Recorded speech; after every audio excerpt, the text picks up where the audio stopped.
Ma. Anong pinapanood mo dyan? Tara, samahan mo ako. Ano mo na panoorin yan? Samahan mo ako. Ano na naman? Punta tayo sa birthday yan. Sa birthday yan.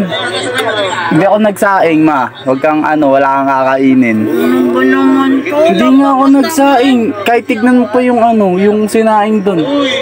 Ayun nga, yayin nga kita sa birthday yan. Pag hindi ka sumama, hindi ka kakain ngayong araw na to.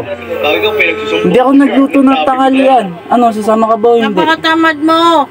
Siyempre. Alam ko kasi may birthday ngayon, kaya hindi ako nagluto ng tanghalian. Bakit? Minsan lang to. Alam mo ba kung sino pupuntahan natin? Masusurpresa ka mamaya kung sino pupuntahan natin birthday yan. Kilala mo to.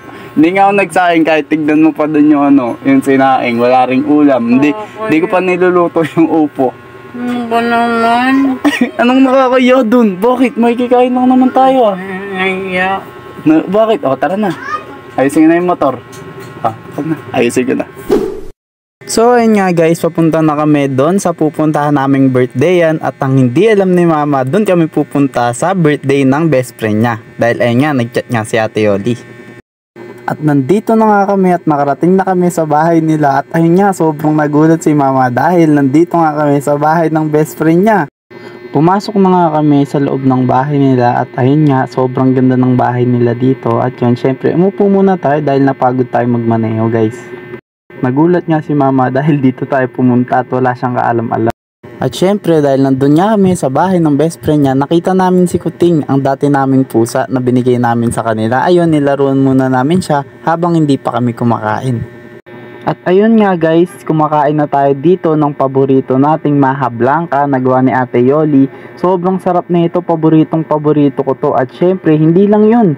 Meron din siyang coffee jelly na ginawa para sa amin. Ayan, sumandok na tayo. Sumandok tayo ng sumandok dyan ng napakaraming coffee jelly kasi sobrang sarap na ito. Minsan lang ulit tayo makatikim nito kasi ayun nga, nagjejeta-jeta tayo.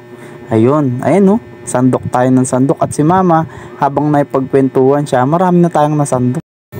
At ayun nga guys, dahil inalok pa tayo ni Ate Yoli ng brown rice, syempre hindi tayo tatanggi dyan. At syempre nandyan din yung masarap na chicken feet na ginawa nila.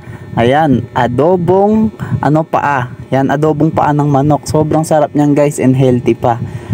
Medyo marami na nga rin tayong nakain dito na adobong paa. At syempre, ayan yung coffee jelly, inubos rin natin yan.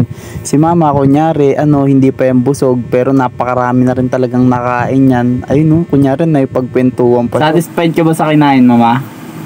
Kailangan makakain din na nga makatayo. Ayun mag-thank you kay Ate Yoli, di ba? Sabi ko sa'yo, kilala mo yung pupuntahan natin eh. Best friend mo pa. Di ba? Busog ka na ngayon. Hindi ka na nangalian, di ba? Sabi ko sa'yo, hindi ako nagluto. Di ba? Busog ka. Na kami. Teol, thank you po. Uwi na kami guys. Pagkas kumain ni mama, Itandran. Uwi na tayo. Mama. Mas mo kumain. Nabusog ka ba? Hindi na ako makalakad. At ayun nga guys, pauwi na tayo dito. At syempre yan, sobrang busog natin dahil sa napakarami nating nakain. Sabi ko naman sa'yo di ba? Kakilala mo yung pupuntahan natin di ba? At least hindi ka nagsayang ng tanghalian. Nabusog ka pa. Ang dami mo pang kinain ng Maha. Di ba? Ako lang. Anong masasabi mo? Ha? Anong masasabi mo? Busol. Busol. Okay ba? Okay ba yung ko? Ayos ba? Okay.